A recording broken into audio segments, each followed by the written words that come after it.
It's with a bit of a heavy heart tonight. I'd like to actually sort of dedicate this show to all the alcoholics and addicts who didn't get sober and who sadly died of the disease of alcoholism and addiction.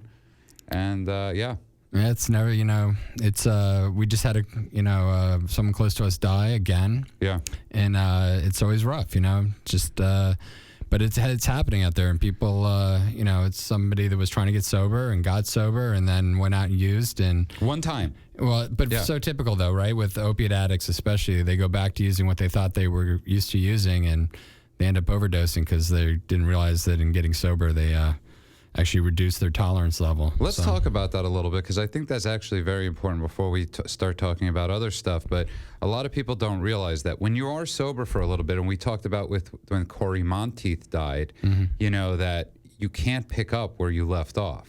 Well, the problem is also you tell people this, clients come in and, or you talk to people that have gotten sober, or we talk about it on the radio here. And, your tolerance level drops when you get sober, and you don't need the same amount of drugs at first to get as high. But people start using, and then they want to get higher and higher. And so they keep using, and they think they can take the maximum dose that they did before as they lose their sense of judgment as they're using, and they just chase it, and they chase themselves into an overdose. And unfortunately, that's more common than I'd like it to be. And it's something that people really need to be aware of more and more.